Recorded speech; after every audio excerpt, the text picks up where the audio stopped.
ഇന്നത്തെ ക്ലാസ്സിൽ നമ്മൾ ഡിസ്കസ് ചെയ്യാൻ പോകുന്നത് thermal comfort indices. Thermal comfort indices എന്താണെന്ന് നോക്കാം.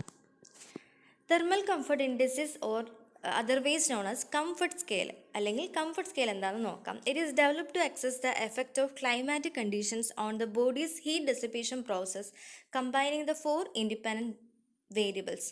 ഇനി നമ്മുടെ ഹ്യൂമൻ ബോഡിയിൽ ക്ലൈമാറ്റിക് കണ്ടീഷൻസ് കാരണം വരുന്ന ഹീറ്റ് ഡെസിപ്പേഷൻ, ഇപ്പം ക്ലൈമറ്റ് അനുസരിച്ച് നമ്മുടെ ബോഡിയിൽ ചേഞ്ചസ് സംഭവിക്കും അല്ലേ. ഇപ്പോൾ ചൂടാണെങ്കിൽ നമ്മുടെ ബോഡിയിൽ നല്ല ഹീറ്റായിരിക്കും. അപ്പോൾ ഈ ആവശ്യമുള്ള ഹീറ്റ് നമ്മുടെ ബോഡിയിൽ എടുത്തതിന് ശേഷം ബാക്കി എക്സസ് ആയിട്ടുള്ള ഹീറ്റ് അത് പുറത്തേക്ക് കളയും. അങ്ങനെയൊക്കെയുള്ള പ്രോസസ്സ് നമ്മൾ കഴിഞ്ഞ ക്ലാസ്സുകളിൽ പഠിച്ചു.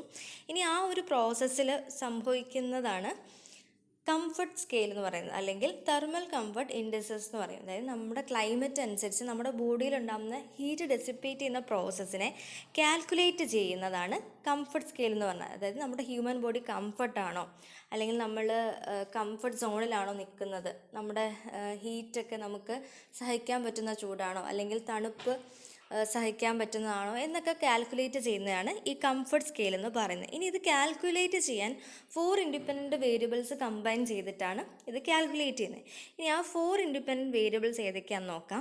First one air temperature, then mean radiant temperature, then air velocity and humidity on human body's heat dissipation process.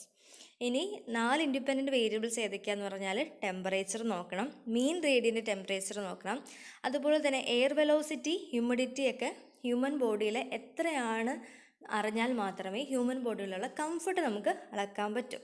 ആ കംഫർട്ട് അളക്കുന്ന സ്കെയിലിനെ പറയുന്ന പേരാണ് തെർമൽ ഇൻഡിസസ് അല്ലെങ്കിൽ കംഫർട്ട് സ്കെയിൽ എന്ന് പറയുന്നത്. അതായത് ഹ്യൂമൻ ബോഡിയിലെ കംഫർട്ട് അളക്കാനുള്ള സ്കെയിലിനെ പറയുന്ന പേരാണ് comfort scale or otherwise known as thermal indices.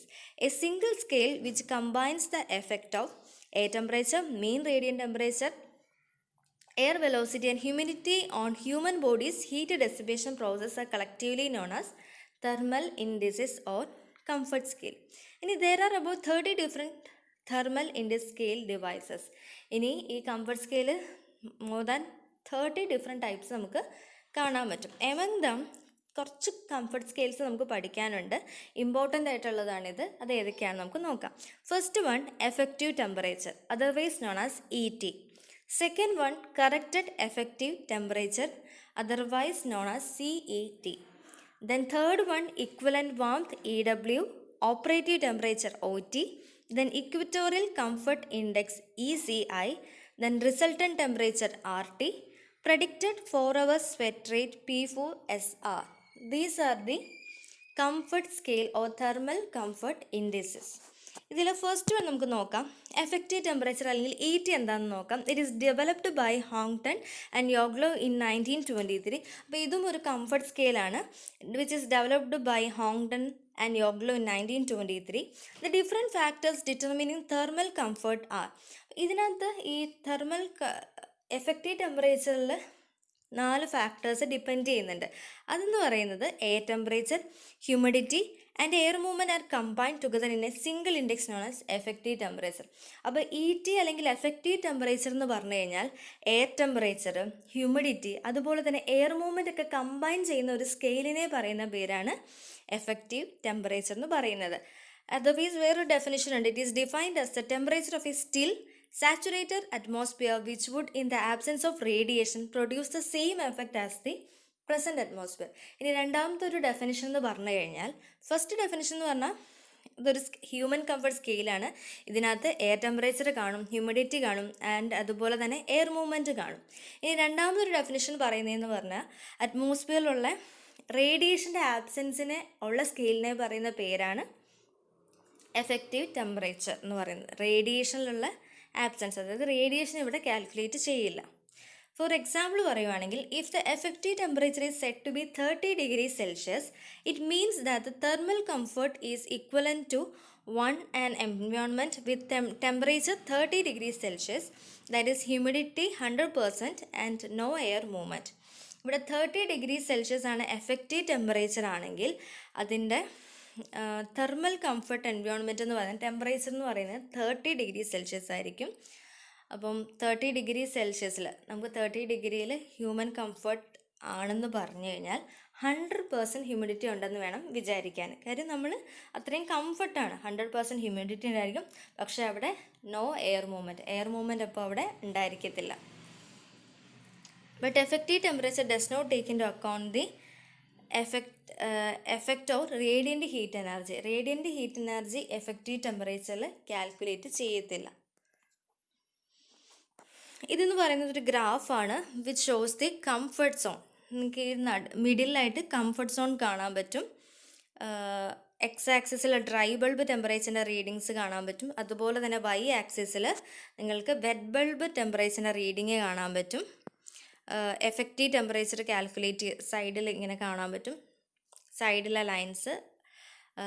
അങ്ങനെ വന്നിട്ടൊരു ഗ്രാഫ് വരുന്നതാണ് കംഫർട്ട് സോൺ എന്ന് പറയുന്നത്. ഇനി രണ്ടാമതായിട്ട് ഈ എഫക്റ്റീവ് ടെമ്പറേച്ചറിൻ്റെ അടുത്തൊരു വേർഷനാണ് കറക്റ്റഡ് എഫക്റ്റീവ് ടെമ്പറേച്ചർ. കഴിഞ്ഞ എഫക്റ്റീവ് ടെമ്പറേച്ചറിൽ നമ്മൾ പറഞ്ഞു റേഡിയൻ്റ് ഹീറ്റ് കാൽക്കുലേറ്റ് ചെയ്യത്തില്ല എന്ന് പറഞ്ഞു. പക്ഷേ കറക്റ്റഡ് എഫക്റ്റീവ് ടെമ്പറേച്ചറിൽ ആ ഒരു പ്രശ്നം പരിഹരിച്ചുകൊണ്ട് അവർ കറക്റ്റ് ചെയ്തൊരു സ്കെയിലാണ് CET എന്ന് പറയുന്നത്. ഇവിടെ 4 ഫാക്ടേഴ്സ് ഡിറ്റർമൈൻ ചെയ്യും. അതിൽ എയർ ടെമ്പറേച്ചർ ഉണ്ട്, ഹ്യൂമിഡിറ്റി ഉണ്ട്, എയർ മൂവ്മെൻ്റ് ഉണ്ട്, at the same time radiant ഹീറ്റും ഇവിടെ നമ്മൾ കാൽക്കുലേറ്റ് ചെയ്യും. The corrected effective temperature is measured using a combination of. ഇനി CET എന്ന് പറയുന്നത് എന്തൊക്കെ ചേർന്നിട്ടാണ് നമുക്ക് കാൽക്കുലേറ്റ് ചെയ്യാൻ പറ്റുന്നത്? ഗ്ലോബ് ടെമ്പറേച്ചർ വേണം. ഗ്ലോബ് ടെമ്പറേച്ചർ എന്ന് പറഞ്ഞു കഴിഞ്ഞാൽ to measure air temperature adjust for radiant heat. Globe temperature അല്ല, ഗ്ലോബ് തെർമോമീറ്റർ എന്ന് പറഞ്ഞു കഴിഞ്ഞാൽ to measure air temperature.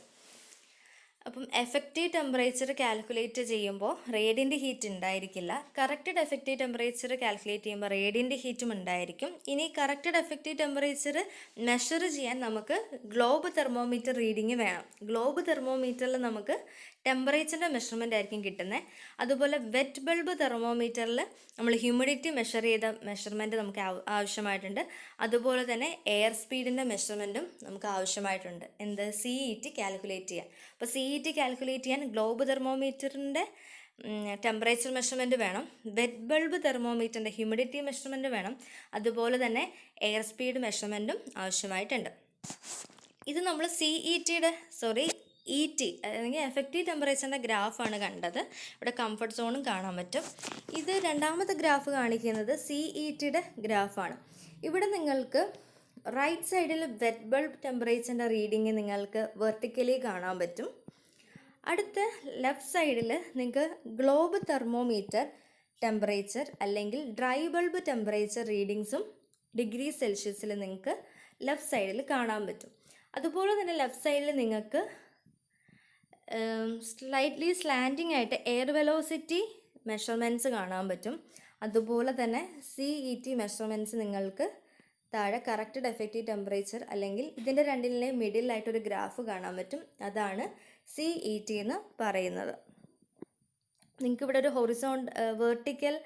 Vertical അല്ല സ്ലാൻഡിങ് ലൈൻസ് കാണാൻ പറ്റും. അതെന്ന് പറയുന്നത് 30ൽ ജോയിൻ ചെയ്തിട്ടുണ്ട്, അതുപോലെ തന്നെ 20ലും ജോയിൻ ചെയ്തിട്ടുണ്ട്.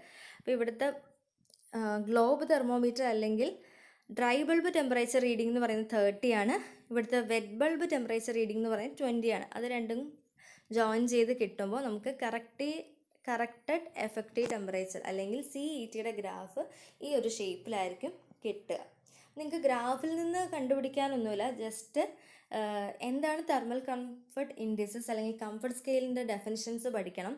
അതുപോലെ തന്നെ എത്ര കംഫർട്ട് സ്കെയിൽ ഉണ്ട്, മോർ ദാൻ 30 ഉണ്ട്. നമുക്ക് പഠിക്കാനുള്ള കംഫർട്ട് സ്കെയിൽ ഒരു 8 ആയിരിക്കും ഉള്ളത്. അപ്പോൾ ആ 8 കറക്റ്റ് എന്തൊക്കെയാണ്, അതിൻ്റെ ഡെഫിനിഷൻസ് എന്തൊക്കെയാണ്, അതുപോലെ തന്നെ അതിൻ്റെ ഗ്രാഫ്. ഇപ്പം ഇങ്ങനൊരു ഗ്രാഫിൻ്റെ ഫിഗർ തന്നിട്ട് ഇത് ഏത് കംഫർട്ട് സ്കെയിലാണെന്ന് ചോദിച്ചു കഴിഞ്ഞാൽ നിങ്ങൾക്ക് പറയാൻ പറ്റണം CETയുടെ ഗ്രാഫാണെന്ന് പറയാൻ പറ്റണം.